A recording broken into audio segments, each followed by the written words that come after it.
Okay. Let's talk a little bit about directing. Um, how do you prepare? How do you prepare for a film? How did you prepare for a television episode? And were there differences? My preparation for television episode or for a film are very much the same. I think maybe it comes out of my sort of insecurity, but I'm very much into preparing. And first I just read the script and read the script and read the script, and it starts then to sort of form in my head, and I start thinking more deeply about the characters or their relationships. It just starts, or the visuals start. And I'm a great preparer. I would like to be able, let's say 2 weeks before we film, wasn't quite so long in television, but to be able to answer any question that anybody would ask me on the crew or the actors. And I find that the more prepared I am, the more I have it in my head, the more flexible I am on the set when things happen that are a little different, or I get an idea, or somebody makes a suggestion. I'm not in panic, because I know I can fall back. I have my, what should I say, my sustainer is there. And so I work that way. A lot of other directors I know will do most of their work at the scene. They will research, they will prepare, but they're not like I do. I know all my visuals, but if I don't have them, I want to be able to, I remember on, I think it was Americanization of Emily, I wanted to zoom in, and MGM, there was no such, they didn't have a zoom lens. That was sort of very new, and I just felt the need and got them to bring one from France. They had to go to France and get a zoom lens, but because there was a specific shot, or on that film, I wanted it in black and white because I thought it'll tell better.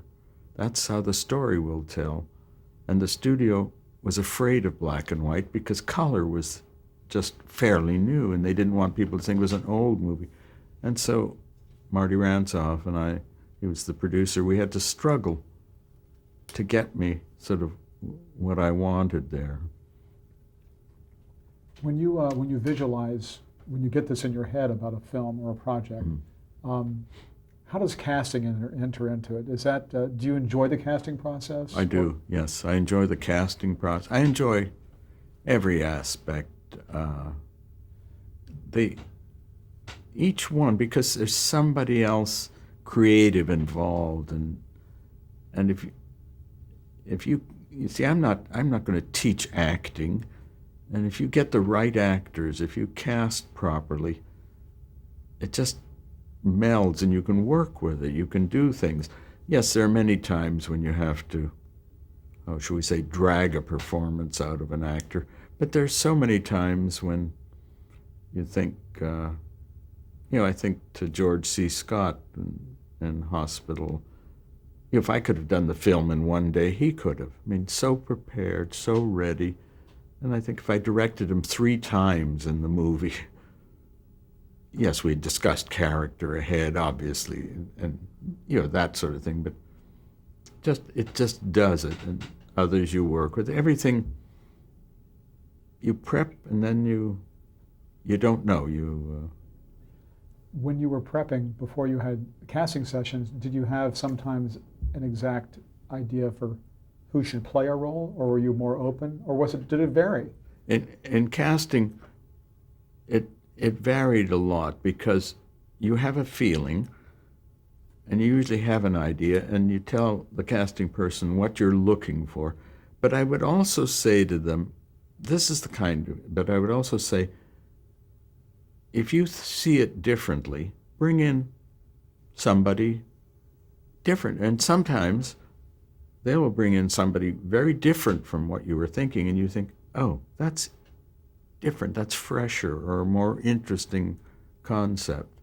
Or you Well, I can best describe it in that the end of the day when you're discussing with casting, if you've gone through, a dozen actors sort of that day, and there'd be some where they brought in 4 people and who you didn't really know because small role, and they'll say, well, who did you like for this, and they'll come to this, who did you like for this role? And I say, oh, the third person who read, and casting would say, no, it was the second one who gave that wonderful reading.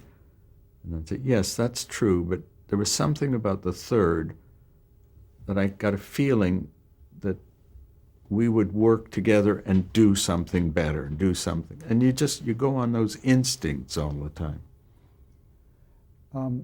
How did you choose your projects?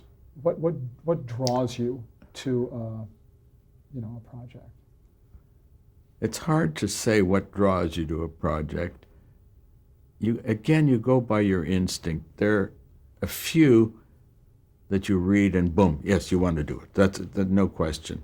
And most of them you read and you think, I don't want to do this. It's that large in-between area. And you sometimes think, I wonder if I could do something or make something out of that, and you make a lot of mistakes, at least I have. When people say, did you ever turn down anything that you were sorry after? And I say, do you want me to start with the Academy Award winners? And it's true. You look at something like Cuckoo's Nest, was turned down by every major director. That's why they went to this new Hungarian kid, or Czechoslovakian kid, Milos Forman, who proved to be the perfect director. He's a wonderful director, but they'd gone through all of us, sort of. So it's so much instinct, and sometimes you take something because you love working, you love that camaraderie, that coming together of those creative juices, and you take on something that you're not keen enough on just to be working, and you're usually sorry you do that. What about working with actors? You have, or certainly early had a reputation, especially in television, as an actor-friendly director. Mm-hmm. And especially with the pace of television, there are obviously different kinds of directors, very technical-oriented ones, and some who really like the performance. Where do you fall? How do you see yourself in the type of director you are in terms of actors, performers? Well, I And what excites you? What is it that turns you on about the directing process when you get on the set? What turns me on is those creative juices that are flowing. To see something coming out of an actor that's exactly what you asked for, or better, and you think, or see something that you didn't think of. I mean, so many times I smile when an actor does something because it's what the critics call a nice directorial touch. And I think, I'm going to get that credit. But then you think, how many times have you pulled a performance or worked a performance out of an actor that they get all the credit from the critics, and that it wouldn't have been. They would have been fairly mundane if you hadn't worked on them and stirred them in certain ways. So there's no sort of right way, wrong way. Again, it's very instinctual and collaborative. You talked about style, but I want to talk about not style on the screen, but style on the set. What's your demeanor when you're actually directing a production actively? Well, I try to make the set very comfortable. As I say, I try to create an atmosphere that'll be most conducive to all that creativity. Because I'm not going to teach them acting. I'm not going to teach them cinematography. I'm not going to teach them production design. They know their jobs, and I have to create that atmosphere where they'll do their best work. And again, I try to make it as easy as possible. And How do you communicate with actors? I mean, how do you literally communicate with them? How do you literally talk to them? you communicate differently with each actor because each one is a different person. Some you just, well, as Maureen Stapleton said to me once when I was having trouble expressing the emotion I was trying to get from her, the way it should come. And finally she said, "Arthur, it's all right. Just tell me what you want. I'll do it."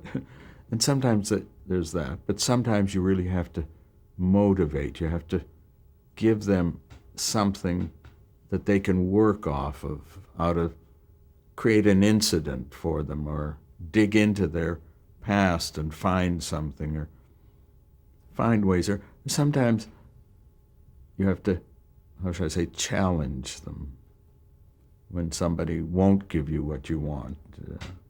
Sometimes I won't do it straight on, but I will challenge them and to give them the impression they won't give me what I want because they can't do it. And those kind of people are usually the ones who, they will do then what I want just to show me they can do it. So you do it 100 different ways. Psychology sounds like a big part of it.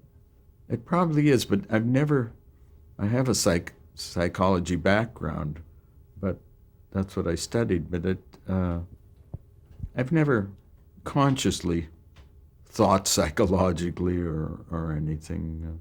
You just sort of go. Do you have a different approach to directing stars in like a star vehicle as opposed to ensemble casts? What's the best way to tell my story is, I don't think each time is different, and that's the fun of it. It's always, every moment is something new, something different. Without really naming names, there are actors known to be difficult. There are actors who are known as method actors, and then there are actors who can just go out and do it first take. Mm-hmm. Are there certain types of actors that you like to work with more than others in terms of how they view their craft, how they actually are able to act? Well, I like to work with ones who are, how should I say, well-trained and love their craft, really, and who are caring and concerned about what they're doing. And so then if you have disagreements, you're having disagreement about the creativity. I don't like it when it becomes personality, so to speak. But as I say, then sometimes you have to go to the terrible extreme of sort of saying, "No, you won't do it because you can't do it." I mean, implying that. Most of the time, it goes very easily. I mean, it's tough work, but the actor it's like, I can remember, was it Barbara Harris, I think, who was in Plaza Suite, calling me from Chicago and just thanking me so much for what I did for her. And I said, "Barbara, you forget, I just made choices. You gave me 15 different ways." Yeah, they don't realize how good they are. And a lot of it is just to keep their security up. Don't let them be insecure. And speaking of that, have you ever been intimidated by a certain personality? And then if so, how do you overcome that? Or how do you hide that or push that aside so you can get your job done? I don't think so. I've been intimidated thinking ahead, yes, many times. When you go to work with a James Mason or a Claudette Colbert, of course you get those feelings. Or today, when I first worked with Rod Steiger, you just, George C. Scott, of course you think, "Oh, what am I? They're so great. Am I up to this?" And that. But when you get in there, you just get to work. You got to get in there and do it. What about your collaboration with your working relationship with like directors of photography and lighting designers, set designers? How closely do you work with each of those types of positions? Well, I work with them. I work particularly with the production designer, the costume designer, and the cinematographer. Those are the basic, where I go over everything, and my assistant, obviously, assistant director, but you go over sort of the way you're thinking of the film and what moods you're looking, or what the whole intention is. And if you're looking for a black and white feel, or you want a diffused old age feel, or you go through that with each of them, or you bring up problems and with your editor. I do a lot of talking in the editing room, because editors, I'll say, I wish I could have done this, or I didn't get enough tension. I just talk, because they find ways to give you what you're looking for with what you gave them, where you didn't sort of do something. Particularly with the cinematographer, do you feel, does a director have to know all the technical part, like what the name of the lens is, or just give the feel for No. what you want to see? What you have to do is give the feel. You don't have to know technically sort of that much. I never suggest to them, I may say, yeah, I want a longer lens, yes, but I point out what I'm looking for, basically, and let them do their work. Or with the production designer, I will explain that in my staging, I have this idea where I will need a door at a certain place, or I need two-story rather than one-story room, or you get times when you have certain ideas that you're trying to do, but they will come up with ideas. They will come up with suggestions of why not do this, and the same with the composers, with each aspect. And it's like when I'm on the set, people say, "You listen to everybody." He said, How do you do that? I say, I listen with one ear, because if 1 in 600 says something that I didn't think of, it's worth it to me to, because everybody has ideas. Prop master will come up with a thought of, what if this was going through the scene, or what if instead of this we had this, and you think, oh, that's good, that'll give me a symbolism that I hadn't thought about. And you get that from all the creative people you work with. Okay, let's spend just 5 minutes or less on just word association. I'll just throw out a name of an actor. I have the credit, but I won't say it unless you need, if you want to say pass or just say a word, but this is just really like word association. Barbara Billingsley. Barbara was, how should we say, a delight. I worked with her a couple of times. One, I believe, was the Suspicion that I said that Hitchcock let me do. Wasn't Barbara in that? No, I'm wrong. I have the Careless Years. Yeah, I have to go back. I've got the wrong person, yeah. She was in Leave It to Beaver. She was the mom. Yeah. Okay. I don't. She was. That's okay. We can just. Yeah, she played the mother in Careless Years, wasn't she? Yeah.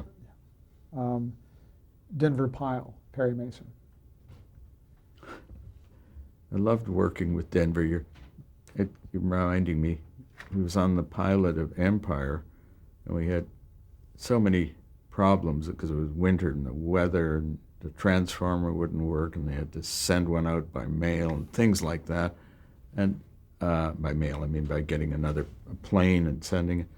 And one day, my assistant was obviously had a high fever and was sick, and he's down. And I said, "Stay in bed." He said, "I can't." He said, "We've got to go out to the location." I said, "Send your second assistant out." He said, "No, he has to stay here and get everybody and organized and get them on the buses." And I said, I'll do that. And finally, I talked him into letting the second go, and he went up to bed, and I got everybody on the buses, and fine. Then I thought, wait a minute, I didn't check to see whether everybody was down in the lobby that I got on the bus, and I suddenly realized Denver Pyle wasn't. And so I phone up to his room, and the line is busy. And I think, why is it busy at this hour? And a few minutes later, I try again. It's busy, so I thought, I'll go up. And so I go to the elevator, and it's not working. And finally, I went and I talked him into giving me his key to his room. And I ran up 7 flights, and I get to his room, and I go in. He's there fast asleep. He passed out about 2 a.m. while he was on the phone, and it's just hanging there, and he's lying there. And I still remember waking him up and saying, Denver Pyle, this is your life. He woke up, got up, and away we went to work. But there were many people like Denver, like not Scatman Crothers, but Strother Martin. And all the Scatman Crothers was great. You know, there just so many character actors that I loved working Let me see if I with. get some more names in real quickly Yep, here. okay. Warren Beatty. Warren Beatty, no, I think I'll pass. Yeah. Okay. Natalie Wood.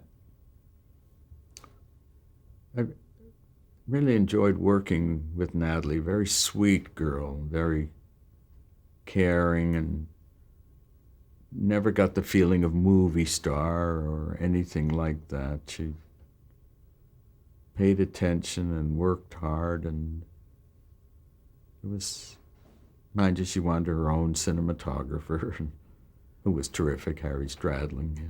Rock Hudson. Rock was first rate to work with, too. No feeling of him being a star, and very, very open to being directed and to being shaped. Peter O'Toole. Peter O'Toole, wonderful actor, but how should we say, wasn't the easiest or nicest to work with his fellow actors. I could tell you a few stories. Sophia Loren. Sophia, I still say, is the definition of woman. Just unbelievable beauty, and still to this day is as beautiful, and just delight to work with and to be with, you know, personally. Ray Walston. Ray Walston, also just one of those character actors I've worked with a couple of times, you know, and just always something oddball and interesting.